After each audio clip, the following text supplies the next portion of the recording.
காத்திருப்பல் என்பது நம்ம நான் சொன்ன காரியங்களை தெளிவாக புரிந்து கொள்ள வேண்டும். உங்களுக்கு 10 லட்ச ரூபா திடீர்னு கிடைச்சிட்டா அதுவும் தேவ திட்டம் தான். 10 லட்ச ரூபா நஷ்டம் ஆகிட்டா அதுவும் தேவன் திட்டம் தான். இதில் ஏதோ ஒரு பாடத்தை உங்களுக்கு கற்றுக்கொள்ள விரும்புகிறார். என்ன பாடம்னா, நீங்கள் ஆயுசு நாட்கள் பெருகவும், உங்கள் குடும்பத்தில் சமாதானம் பெருகவும், உங்கள் சந்ததி ஆசீர்வதிக்கப்படவும் கூடிய கிரியைகள் அதில் இருக்கும். இது சபைகளில் போதிக்கப்படாத சத்தியங்கள். நீங்கள் கவனமாக கேட்டதான் புரியும். ஐயா, நான் தேவனே வேண்டாம், நான் என் சுய புத்தியில் சார்ந்து இந்த காரியங்கள்லாம் ஜெயிச்சிருவேங்கன்னா உங்களால் முடியாது. நஷ்டம் வந்தாலும் அந்த காரியங்களை நீங்கள் ஒன்றும் புரிந்து கொள்ள முடியாமல் சரின்னு ஏற்றுக்கொள்வீர்கள். பிசாசிட்ட காயப்பட்டாலுமே சரின்னு ஏற்றுக்கொள்வீர்கள். நீங்கள் பிசாசிட்ட காயப்பட்டாலும் அதுக்கு ஒரு பாடம் உண்டு, பிசாசை ஜெயித்தாலும் ஒரு பாடம் உண்டு.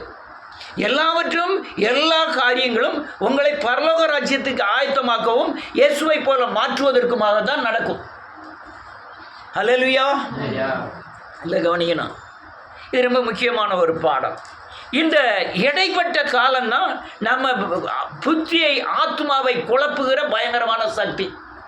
தேவனை நம்பாத, பணத்தை நம்பு, தேவனை நம்பாத, சூர்யாவை நம்பு அப்படின்னு செய்ய வைக்கிறது என்னது? வைக்கிறது என்னது? பேய். நம்ம யாருக்காக காத்திருக்கணும்? தேவனுக்காக காத்திருப்பது. உங்கள்கிட்ட தேவனுடைய பதிலே வராது. ஏன்னு கேட்டால், உங்கள்கிட்ட பரிசுத்தம் இல்லாதனாலும் தேவன் மேலே விசுவாசம் இல்லாதனாலும் உங்களுக்கு அந்த பதிலே வராது. ஆனாலும் யாருக்கு காத்திருக்கணும்? எனக்கு அப்போ கர்த்தருக்கு நீங்கள் காத்திருந்தாதான் உங்களை சரிப்படுத்தி உங்கள்கிட்ட பேசக்கூடிய தன்மையை அவர் உருவாக்கி உங்களோடு பேசுவார். தேவன் உங்களோடு பேசுவதற்கு ஒரு தகுதியை ஏற்படுத்துவார். என்ன தகுதி? அக்கிரமச்சுவர்களே உங்களுக்கு அவருக்கு என்ன உண்டாக்குறது? தடையை உண்டாக்குகிறது. இந்த அக்கறை சுவரை தகர்ப்பதற்காக கூட 2 நாள் வயிற்று வலியை கொடுத்துருவார். நீ வயிற்று வலிக்கா, மண்டடிக்கா, ஞாயிற்றுக்கிழமை தவிர வந்துருமே, ஞாயிற்றுக்கிழமை வரல. அல்லேலூயா. எதுக்கு இந்த மண்டடி கொடுக்குறாரு? கர்த்தருக்கு என்ன செய்யணும்? புரிந்து கொள்ள வேண்டும். நம்ம சீர்படுத்தணும். சீர்படுத்தி ஆண்டவரே என்னை மன்னியும்னு சொல்லும்போது தான் தேவன் உங்களோடு அதில் இடைப்படுவதற்கு உண்டான காலங்கள். நீங்கள் படிச்சிருக்கலாம், படிக்காமல் இருக்கலாம், பேதையாக இருக்கலாம், ஞானியாக இருக்கலாம். உங்கள் ஞானிக்கு ஏற்றபடி, உங்கள் பேதைமை தனத்துக்கு ஏற்றபடி தேவன் உங்களோடு பேசுவார். ஏன்னா எல்லாரும் யாரோட பிள்ளை? அவருடைய பிள்ளை தான். அதனால அவர் உங்கள்கிட்ட எப்படி பேசுவதற்கு ஆனால் தகுதிப்படுத்த வேண்டும். நான் பரிசுத்தம் இல்லாமல் தேவன் என்னோட என்ன செய்வதில்லை? பேசுவதில்லை. ஆனால் பரிசுத்தப்படுத்துவதற்காக தேவன் காரியங்களை நடத்தாமல் இருக்கலாம். உங்களுக்கு ஞானத்தை பெறுவதற்காக தேவன் அந்த காரியங்களை வைத்தவரை கூட 2 நாள் அனுமதிக்கலாம். நீங்கள் அனுமதிச்சு அந்த காத்திருத்தல் இருக்க, அதுதான் பயங்கரமான போராட்டம். வயிற்றுவலி எத்தனை நாள் காத்திருப்பீங்க? ஏமா உங்களை தான் கேட்கேன். 2 நாள் வயிற்றுவலி தாங்க முடியாது. ஆனால் நீங்கள் ஆஸ்பத்திரி போவீங்க, ஆஸ்பத்திரியில் டாக்டரால் கண்டுபிடிக்க முடியாது. சரி, வீட்டுக்கு வருவீங்க, உங்கள் பணத்தை செலவழிப்பீங்க, முடியாது. அதுக்கப்புறம் முதல்ல தேவனுக்கு காத்திருந்ததை விட, ஜெபம் பண்ணதை விட தேவனை நம்புகிற விஷயம் கூட ஆரம்பிக்கும். எல்லாத்தையும் பார்த்தாச்சு. அப்போ யார் தான் இருக்கா? தேவன் தான். அப்போ அவர் தான் சந்திக்கணும் அப்படிங்கிற எண்ணம் வந்த உடனே உங்களை அப்பதான் தேவன் அந்த காத்திருப்பதுக்கு உண்டான பலத்தை கொடுப்பார். அல்லேலூயா. ஆனால் இந்த காத்திருத்தல் ரொம்ப சங்கடமானது, அது போராட்டமானது. காத்திருத்தல் ரொம்ப போராட்டம். 32 வருஷமாக காத்திருக்கிறேன், எதையும் எதிர்பார்க்காம. அல்லேலூயா. ஒரு சிலரை நான் அல்லேலூயா சாபத்திலிருந்து விடுதலையாக்கி சத்தியத்தை திணிப்பதற்காக, இயேசுவை போல் மாற்றுவதற்காக பயங்கர பிரயாசம் பட்டிருக்கிறேன். இந்த பிரயாசத்தின் பலன் என்ன? விதைகளாக தான் மாறி இருக்கு. நீங்கள்லாம் விதைகள். அல்லேலூயா, விதைகள். மோசே 40 வருஷம் விதைகளை ஏற்படுத்தினான். எத்தனை விதையை ஏற்படுத்தினான்? 6 லட்சம் விதை இல்லை, 2 விதை. எத்தனை விதை? 2 விதை தான். மற்றது பூரா அவுட்டு. யோசுவா இயேசு எத்தனை விதையை ஏற்படுத்தினாரு? 12ல் 1 அவுட்டு, 11. அல்லேலூயா. பவுல் எத்தனை விதையை ஏற்படுத்தினான்? அங்கேருந்து பெற்ற விதை பவுல் விதை விதைத்தது உலகம் பூரா பரவிட்டு ஒரு பேர் இருக்கா இல்லையா? இப்போ அதே மாதிரி தான் எழுப்புதல்ல நீங்கள்லாம் விதைகள். இந்த விதைகளில் நான் என்னத்தை விதைச்சிருக்கேன்னா சாபத்திலிருந்து பாபத்திலிருந்து விடுதலையாகக்கூடிய அநேக அல்லேலூயா வசனங்களை விதைத்து இருக்கிறேன்.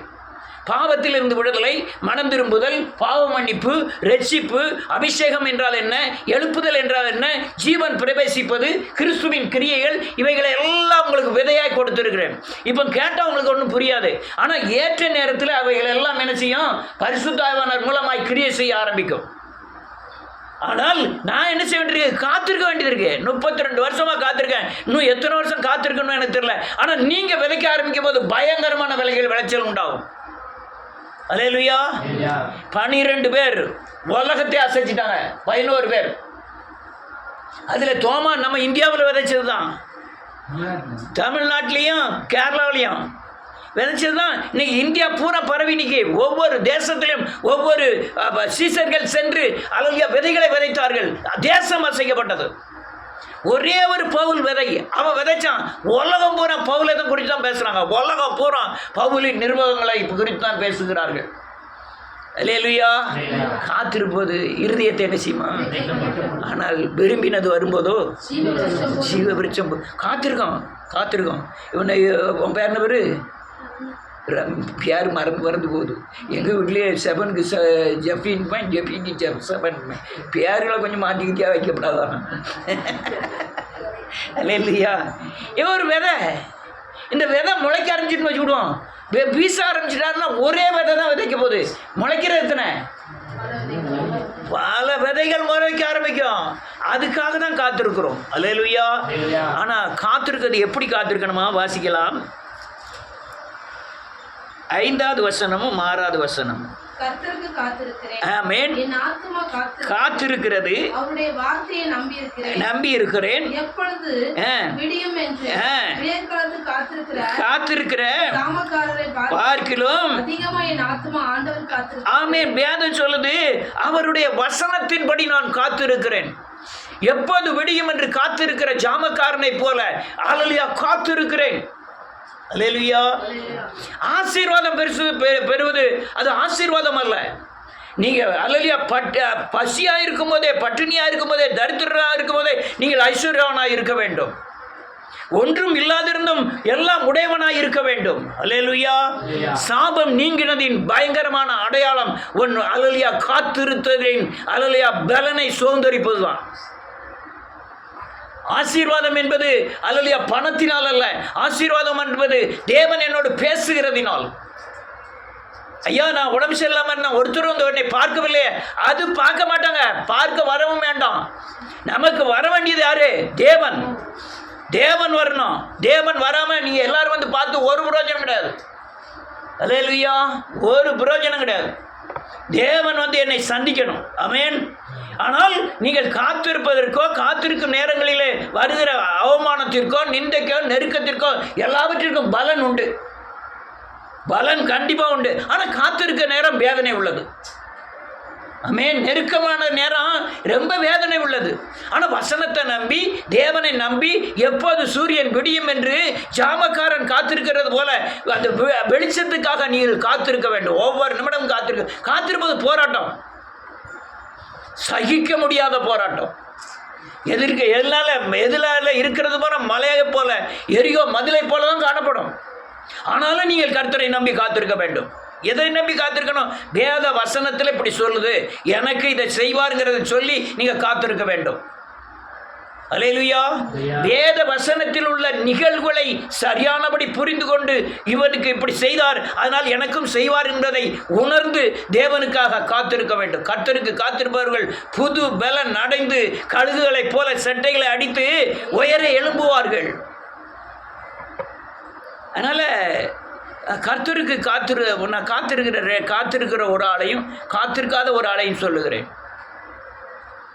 ஆபிரகாம், நான் அன்றைக்கி சொன்னோம்னு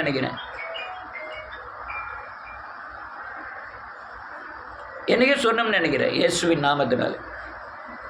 ஆபிரகாம் ஒரு 2 வேலைக்காரனை கூட்டிகிட்டு ஈசாக்கை பலியிட போகிறான். பலியிட போகும்போது தான் வீட்டுக்காரியாகிய சாராள்கிட்டே சொல்லலை. அவன் 25 வருஷம் குழந்தை இருக்குன்னு கேட்டு 25வது வருஷம் குழந்தைய பெற்று வச்சிருக்கா. 13 வயசு ஆகிட்டு 13 வயசான அவன் தலையில் விறகு கட்டெல்லாம் வச்சு 2 வேலைக்காரனை கூட்டிகிட்டு போய் எமோரியா மலையில் கொலை அலலி அவனை பலியிடும்படியாக கொண்டு போகிறான். ஆபிரகாமுக்கு மட்டும்தான் தெரியும் இந்த மகனை பலியிட போகிறோம்னு. வேலைக்காரனுக்கோ பெற்ற மகனுக்கோ தெரியாது. ஆனால் என்ன பலியிடணுமோ அந்த பலி செய்யக்கூடிய விறக அவன் தலையில் வச்சு அவனே கொண்டு போய் வைக்கான். இல்லையா? கட்டைகள் எல்லாம் வெட்டி அந்த துண்டு துண்டா வெட்டி அந்த விறக அவன் தலையில வச்சு யாரை பலியிட போறான்? அவனே பலியிட போறான். அவனுக்கு தெரியாது நம்மளதான் எரிக்கக்கூடிய இந்த விறகுன்னு. ஆனால் வேலைக்காரனை கூப்பிட்டு சொல்லலாம், வேலைக்காரனே நீங்கள் நான் இருங்க 2 பேரும், நான் போய் அவங்க பலியிட்டுட்டு 2 பேரும் வருவோம் அப்படின்னு சொல்கிறான். இப்போ பிரச்சனை என்னன்னா, போன ஈசாக்குக்கு என்ன செய்ய போகிறான்னு தெரியாது. அவனை குறித்து பிரச்சனை இல்லை. இப்போ ஆபிரகாமுக்கு தெரியுது, நமக்கு வாக்குத்தத்தம் பண்ணியிருக்கிறார், உன் சந்ததி ஆசீர்வதிப்பேன்னு சொல்லியிருக்கிறாரு. 100 வயசு கழிச்சு தான் இந்த பிள்ளையை கொடுத்துருக்காரு. இவன் மூலம் தான் ஆசீர்வாதமே இருக்குது. ஆனால் பலியிட விட மாட்டார். பலியிட்டாலும் திரும்ப தந்துடுவாருங்கிற ஞாபகத்தில் தான் யார் போகிறா? ஆபிரகாம் போகிறான். ஆனால் அங்கே இருக்கிற 2 வேலைக்காரனுக்கும் பெரிய குழப்பம்.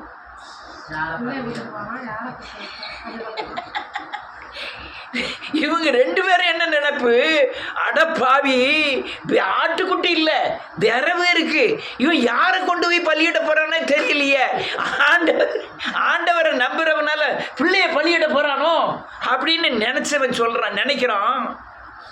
இவங்க 2 பேரும் திரும்ப வருவான்னு என்ன சொல்லியிருக்கான்? ஆபிரகாம் சொல்லியிருக்காங்க. ஆனால் ஆபிரகாம் சொன்ன மாதிரி என்ன செய்யும்? நடக்கும். பிள்ளைய கண்டிப்பாக கூட்டிட்டு வருவான் அங்கிற விசுவாசத்தோட இவங்க 2 பேர் இருக்காங்க. அல்லேலூயா. 2 பேர் விசுவாசத்தோட இருக்காங்க.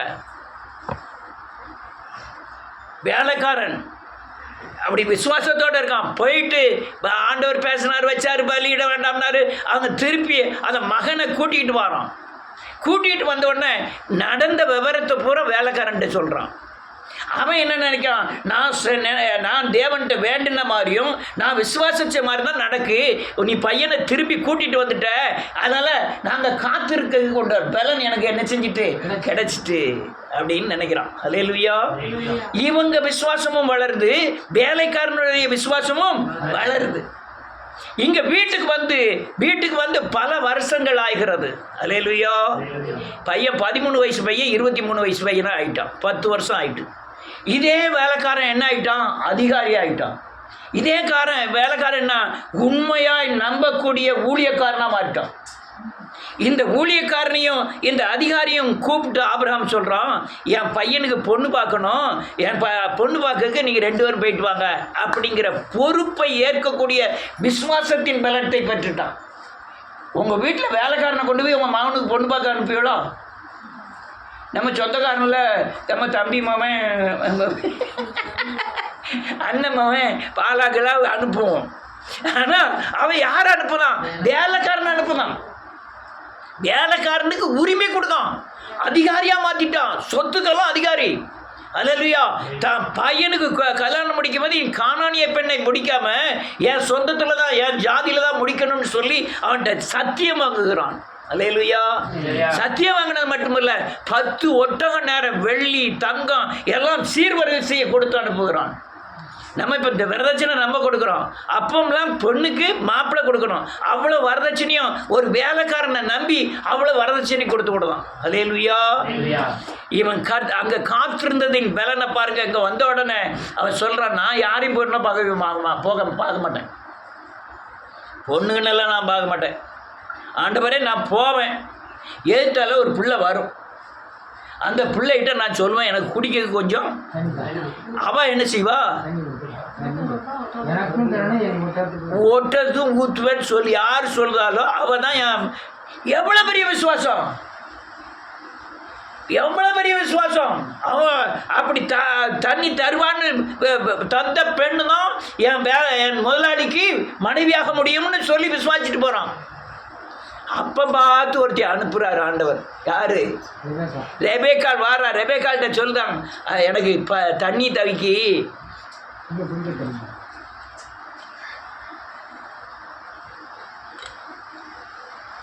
ஒருத்தர் ஒட்டகத்தையும் தண்ணி ஊற்றுவோம்னு சொல்லலை. உடனே அவன் என்ன சொல்றார், நான் உனக்கும் தண்ணி கொடுப்பேன், ஒட்டகத்துக்கும் தண்ணி ஊற்றுவேன். நல்ல கேளுங்க, ஒரு ஒட்டகத்தின் வயிற்றில் 90 லிட்டர் தண்ணி இருக்கும். மில்ட்ரியில் காட்டுக்குள்ள அம்பிட்ட யாரானாலும் சரி ஒட்டகத்தை கண்டா சுட்டு கொண்டுருவான். கொண்டுட்டு வயிற்றில் இருக்க தண்ணியை பூரா கிழிச்சு எடுத்துருவான். அவ்வளோத்தையும் கேனில் பிடிச்சி வச்சுருவான். 10 ஒட்டகத்துக்கு ஊற்றணும்னா எத்தனை லிட்டர் தண்ணி வேணும்? 6 15 90. அப்போ 150 லிட்டருக்கு மேலே வேணும். அவ்வளவு நான் பிடிச்சி ஊற்றுவேங்க. பிடிச்சி ஊற்ற இப்போ மாதிரி நல்லிலாம் கிடையாது, மோட்டர்லாம் கிடையாது. இறைச்சி ஊற்றணும். இறைச்சி 150 குடம்பு ஊற்றி அவனுக்கும் ஒரு கிளாஸ் தண்ணியும் கொடுக்கணும். அவன் கொடுக்கங்க. இந்த பொருத்தனை அவன் பண்ணாமல, அதுதான் காத்திருந்ததின். உங்க நஷ்டத்துக்கு, உங்க கஷ்டத்துக்கு, உங்க வியாதிக்கு நீங்க காத்திருந்தீங்கன்னா உங்க பலன் என்ன தெரியுமா? பல 100 மடங்கு பெருகிறோம். அல்லேலூயா. அதான் விடிய காலத்துக்கு காத்திருக்கிற போல ஜாமக்காரனை பார்க்கலாம் அதிகமாய் காத்திருக்கணும். அல்லேலூயா. சத்தியத்துக்காய் காத்திருக்கணும். தேவனுடைய பேச்சுக்காய் காத்திருக்கணும். நஷ்டம் ஒண்ணுமே கிடையாது. அல்லேலூயா. ஏன்னா இதை பார்க்கும்போது ரொம்ப சந்தோஷமா இருக்கும். அவன் சொன்ன காரியங்கள் அப்படியே நடக்குது. அவ்வளோதான் கொண்டு போய் ரெபெக்காளை கொண்டு போய் திருமணம் செய்து வைக்கான். யாருக்கு? ஈசாக்குக்கு. அவள் மூலமாக தான் 12 கோத்திர பிதாக்கள் பிறந்தார்கள். 12 கோத்திர பிதாக்கள் மூலமாக தான் அநேக ராஜாக்கள் தோன்றினார்கள். ரெபெக்காளுடைய அல்லேலூயா விசுவாச பக்தி வேற, ஈசாக்கின் விசுவாச பக்தி வேற. இவன் ஒரு திண்ணி பண்டாரம். ரெபெக்காள் ஜெபிக்கிறவர்கள். ஆண்டவரே, என் வயிற்றுல 2 புள்ள மோதிக்கிட்டு இருக்கு. மோதுமா மோதாதா? அங்கேயும் இங்கேயும் மோதுது. ஜெபசின் வயிற்றுல இருக்கும்போது சொல்லுவான், என்ன பாரு என் வயிற்றுல மிதிக்காம பாரு அப்படின்பா. இப்படி தடைப்பட்டா மிதிக்க மாதிரியே இருக்கும். பார்த்துருக்கீங்களா? குழந்தை பற்றி எல்லாத்துக்குமே தெரியும். அவன் சும்மாவே கிடக்க மாட்டான். ராத்திரி போல் 12 மணிக்கு டபக்குன்னு மிதிச்சுட்டு என்ன பண்ணுவோம். அல்லேலூயா. 12 மணிக்கு கிடையாது, 1 மணின்னு கிடையாது. அது பாட்டில் அது ஒரு மாதிரி கிளியில் பார்க்க வேணாம். எப்படி இருக்கும்? உருண்டுகிட்டே வரும். உங்கள் உள்ள நீச்சல் அடித்து விளையாடுத்தாங்களே, டேங்கில் நீச்சல் அடித்து விளையாடுதானே தெரியல. அல்லேலூயா. அல்லேலூயா. நன்றியோடு கூட அது உருண்டுகிட்டு வருது. கொண்டு போய் ஜெபம் பண்ணுதான், ஆண்டவரே இந்த வயிற்றுல 2 பிள்ளைகள் மோதிக்கிட்டு இருக்கு, நான் என்ன செய்யட்டும் ஆண்டவரே?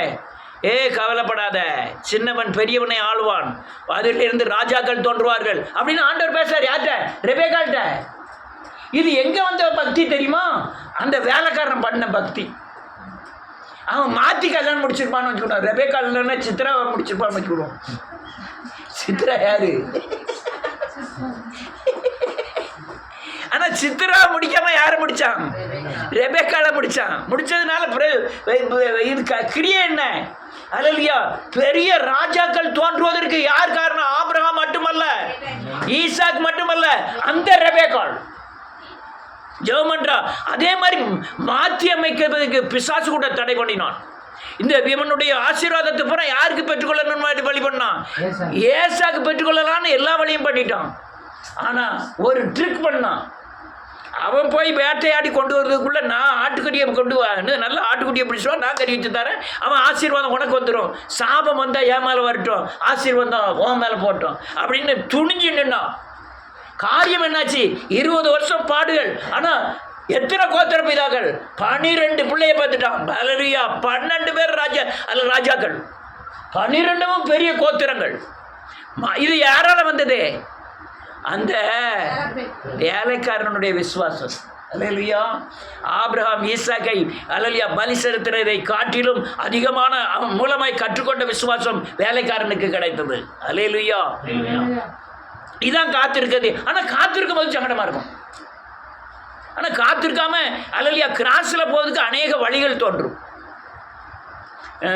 ஃப்ரெண்டெல்லாம் வந்து சொல்லுவார், சித்தப்பா வந்து சொல்லுவார், கவலைப்படாத நான் இருக்கேன். மாமா வந்து சொல்லுவார், பயப்படாத நான் இருக்கேன். சித்தப்பா மாவன் சொன்னான், கிரேசியான்ட்டு அனுப்பிடுங்க, எல்லாம் படிக்க வச்சு வேலைகள் எல்லாம் நான் வாங்கி கொடுத்து கல்யாணத்தெல்லாம் முடிச்சு வச்சுருவேன். இங்கே திருநாறுக்கிறனாலாம் பூசி கடைசி வேலைக்கு வரதா இருக்கணும்ட்டு வந்து நிற்பா. ஆனால் அந்த அந்த அந்த அந்த அது நல்லா தான் இருக்கும். அவனுக்கு கார் இருக்குது, பங்களா இருக்குது, வீடுகள் இருக்குது, சாப்பாடு கவலை இல்லை, அவனுக்கு செலவு பண்ணதுலாம் ரொம்ப குறைச்சலே கிடையாது. ஏன்னா அமெரிக்கன் ஸ்பேனர் பார்ட்ஸில் கம்பெனியில் வேலை பார்த்தான், சொந்த காரே கொடுத்துருந்தானுவோ.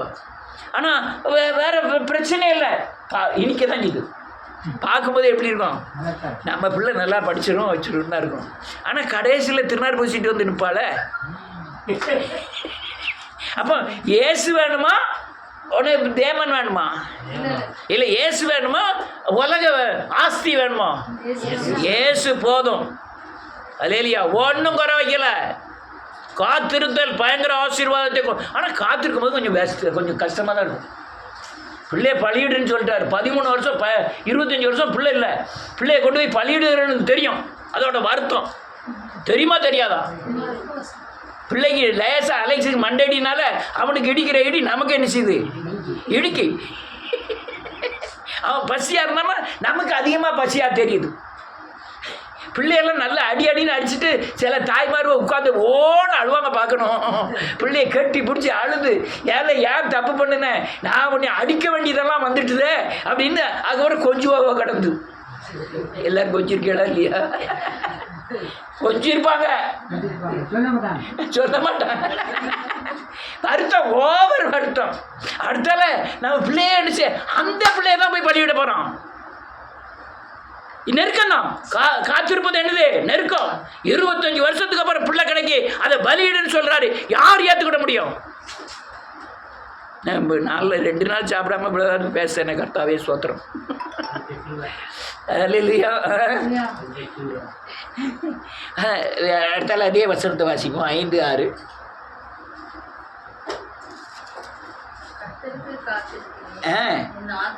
என் ஆத்துமா காத்திருக்கிறது, நம்பி இருக்கிறேன்.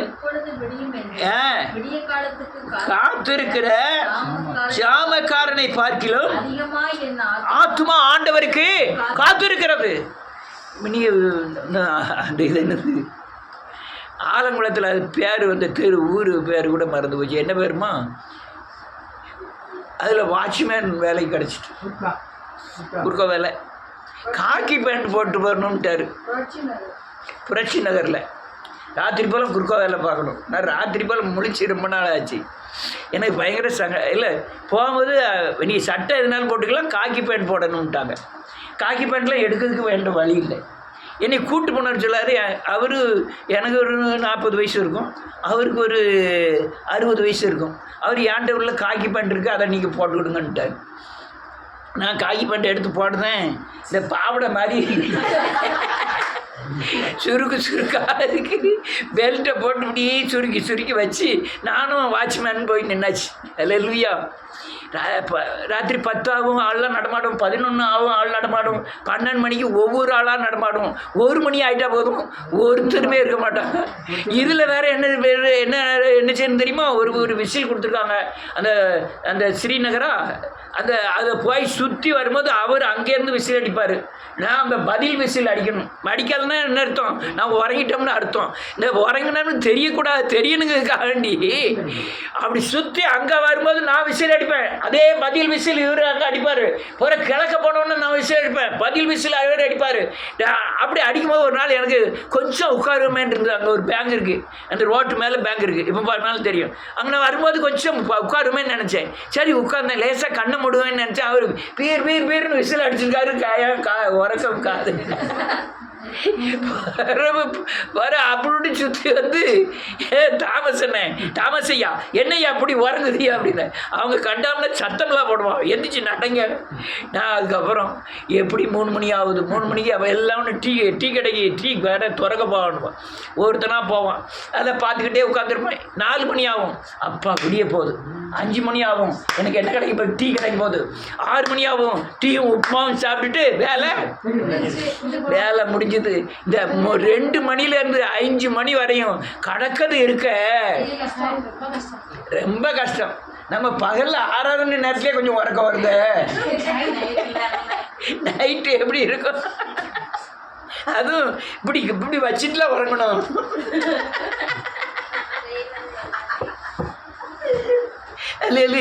எப்போது விடியும் என்று காத்திருக்கிற ஜாமக்காரனை பார்க்கலாம். யாருக்கு காத்திருக்கணுமா? தேவனுக்கு காத்திருக்கணும். உங்க பணமும் பலமும் உங்க சொந்தமும் பந்தமும் மனுஷனுடைய நன்மைகளும் ஒண்ணுமே பாதுகாக்காது. தேவன் வந்து ஒரு வசனத்தை அனுப்பினால், தேவன் வந்து ஒரு கிரியைகளை நடப்பித்தால், ஒரு அபிஷேகத்தை அனுப்பினால், ஒரு விசுவாசத்தை அனுப்பினால் உங்க காத்திருக்கிறதுக்கு உண்டான பலன் பூரணப்பட்டு விடும். ஆனால் காத்திருப்பது ரொம்ப சங்கடம். சவுல் அபிஷேகம் பண்ணுற 9வது அதிகாரத்தில் 10வது அதிகாரம் வரும்போது இன்னும் 7 நாள் கழிச்சு பலியிடணும். நீ எனக்காக என்ன செஞ்சிரு? கொஞ்ச நாள் காத்துரு, 7வது நேரத்து நான் வந்துடுவேன், 7 நாள் மட்டும் காத்துரு அப்படின்ட்டோம். 7ஆம் நேரத்து இங்கே பலிபடத்தெல்லாம் செட் பண்ணிட்டோம், காளைகள் எல்லாம் செட் பண்ணிட்டோம். ஆனாலும் ஆட்கள்லாம் கூட்டிட்டாங்க. ஆனால் சாமுவேல் என்ன செய்யல? வரல. இவனுக்கு காத்திருக்கிறதுக்கு பலன் இல்லை. சாமுவேல் வந்து தான் பலி செலுத்தணும். இந்த நான் நிற்கிற ஆசாரிய ஊழியத்தில் நீங்கள் யாராவது செய்ய முடியாது. நான் பேசுகிற மாதிரி பேசிடலாம், நான் செய்கிற மாதிரி செஞ்ச முடியாது. அதுக்குண்டான அழைப்புகளும் அதுக்குண்டான உருவாக்குதலும் அதுக்குண்டான தெளிவுகளும் நடத்துதலும் வேண்டும். ஆனால் சவுல் செய்யக்கூடியதை சாமுவேல் செய்யக்கூடியதை யார் செஞ்சா?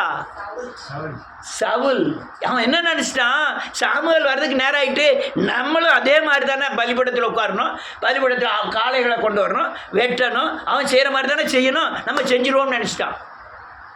ஆனால் யார் அபிஷேகம் பண்ணுறா அதான் செய்யணும். காத்திருக்க கொஞ்சம் கூட பலன் இல்லை. எங்கே முதல் அதிகாரம் முடிஞ்சு 10வது அதிகாரத்தில் 13வது அதிகாரம் 10வது அதிகாரத்தில் சொல்லுதான். 13வது அதிகாரத்தில் பார்த்தா அந்த காரியங்களை செய்கிறான். 1 சாமுவேல் 13வது அதிகாரத்தில் இறங்கிட்டான். அல்லையா வச்சாச்சு, ஆட்கள்லாம் களைய ஆரம்பிக்காங்க. ஆள் போனாலும் யார் வரணும்?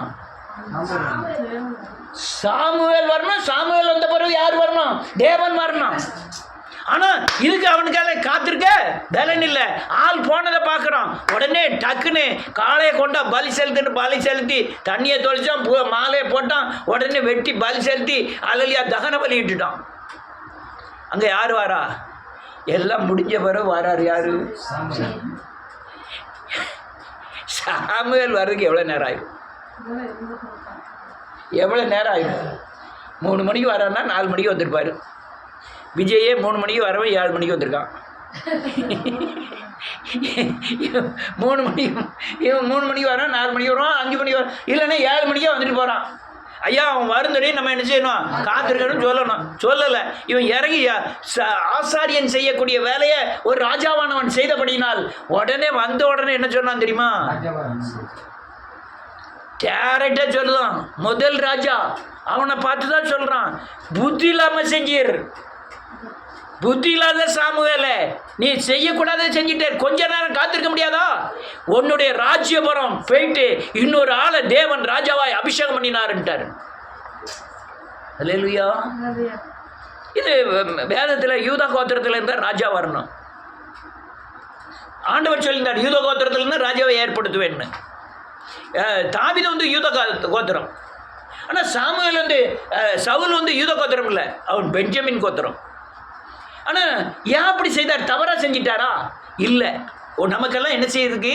நீங்கள் காத்திருக்கிறதுக்கு ஒரு பாடம்டா, இதை படிச்சுக்கன்னு சொல்லி தான் சவுலை கொண்டு வந்து ராஜாவாக்கினார். பென்யமின் கோத்திரத்தை ராஜாவாக்கி அவனை கீழே தள்ளி தான் பிறகு யூதா கோத்திரத்தில் பூரா ராஜாக்களை ஏற்படுத்தினார். அல்லேலூயா. காத்திருக்கணும். வயிற்ற வலிக்க தான் செய்யும், பசிக்க தான் செய்யும், அவமானம் தான் நடத்துவாங்க. பொண்டாட்டி புருஷனில் சண்டை கடுமையாக வரதான் செய்யும், துட்டு இல்லாமல் போக தான் செய்யும், அநேகர் அவமானமாக பேச தான் செய்வாங்க. நீங்கள் யாரை நம்பி காத்திருக்கணும்? கர்த்தரை நம்பி காத்திருக்கணும். இன்னைக்கு இல்லைன்னா நாளைக்கு, நாளைக்கு இல்லைன்னா நாளை கழிச்சு. நான் இப்போ ஒரு குழந்தை பிறகுன்னா 10 மாதம் ஆகுது. நெல்லை விதைச்சோம்னா 3 மாதம் ஆகுது. அதுக்கு 3 மாதம் இன்றைக்கி நட்டுட்டு நாளைக்கு அறுத்துட முடியுமா? அதுக்காக நம்ம என்ன செய்யணும்? காத்திருக்கணும். எல்லா காரியத்துக்கும் தேவனுக்காய் காத்திருக்கணும். காத்திருந்தீங்கன்னா புது பலன் அடைவீர்கள். அல்லேலூயா. ஒரு வசனத்தை மாத்திரம் வாசித்து முடிப்போம். 2-3 வசனத்தை வாசிப்போம். அல்லேலூயா. நன்றியோடு கூட துதிக்கிறேன். சங்கீதம் 25:5.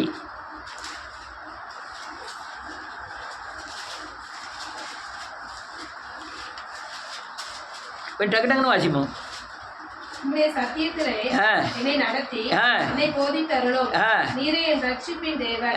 உம்மை நோக்கி நாள் முழுதும் காத்திருக்கிறேன். நாள் முழுதும் காத்திருந்தால் சத்தியத்திலே நடத்தி உன்னை ரட்சிப்பார். அல்லேலூயா. என்ன பெரிய சந்தோஷமா இருக்கு. ஏன்னு கேட்டா விடிய காலம் வரையும் ஆத்தாடி அம்மாடின்னு படுத்து கிடந்தேன். நிச்சயமா சொல்லுவேன். விடிய காலம் வரையும் யூரியனை கொண்டு போய் அங்கே கொண்டு லேபில் கொண்டு போய் கொடுத்துட்டு லேபில் என்னாச்சின்னு போய் பார்த்துட்டு அதுக்கப்புறம் வீட்டில் வந்து ஐம்மா நான் வர முடியாது, நீங்கள் என்ன போய் நடத்துங்க ஏதாவது பண்ணுங்கன்னு சொல்லிட்டு இருந்தேன். இவ்வளோ தூரம் பேசுகிறதே எனக்கு பெரிய ஆச்சரியமாக இருக்குது. ரைட்டு. வேதம் சொல்லுது சத்தியத்தை அனுப்பி நம்ம காத்திருப்பவருக்கு பலன் தருவார். 100 வசனம் வச்சுப்போம். 27வது அதிகாரம் 14வது வசனம்.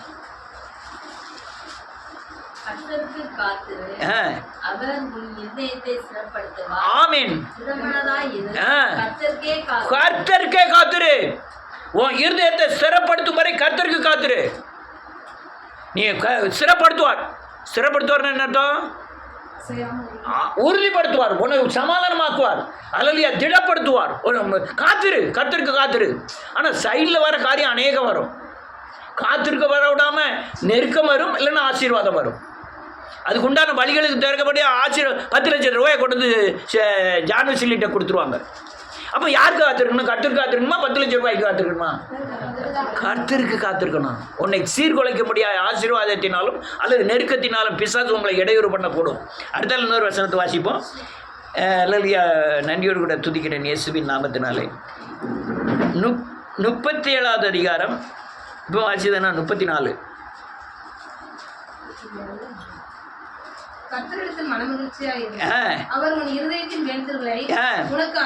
அருள் செய்வார்.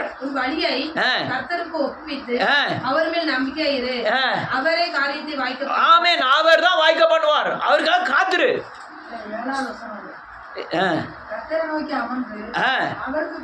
காத்திரு.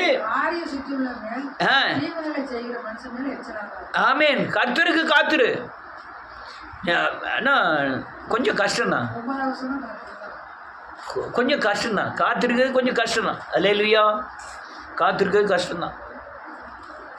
அதனால் நான் இதெல்லாம் ஏன் சொல்ல வரேன்னா, உங்கள் வசனத்தில் பலப்படுத்தவும் இயேசுவை போல மாற்றுவதற்கும் பரலோக ராஜ்யத்துக்கு நீங்கள் ஆயத்தமாகுவதற்கும் நீங்கள் தனிப்பட்ட முறையில் பிசாசை ஜெயிப்பதற்கும் உங்கள் சாபத்தின் சக்திகளை ஜெயிப்பதற்கும் சில காரியங்களை தேவன் அனுப்புகிறார். அதை சீர்குலைக்கும்படியாய் தேவன் பிசாசானவன் பல கோணங்களிலே காத்திருக்க விடாமல் ஆக்குவான். ஆனால் நீங்கள் வேத வசனத்தில் என்ன எழுதியிருக்கோ அதன்படி காத்திருந்தீங்கன்னா இந்த உலகத்தில் ஜெயமாய் வாழலாம். அல்லேலூயா. ஆனால் நீங்கள் உலகத்தில் ஐயா அவன் என்ன சொல்லிடுவான், இவன் அவன் நினைப்பான், இவன் இப்படி நினைப்பான்லாம் நினைச்சீங்கன்னா காத்திருக்கிறதுனால ஒரு பலன் கிடையாது.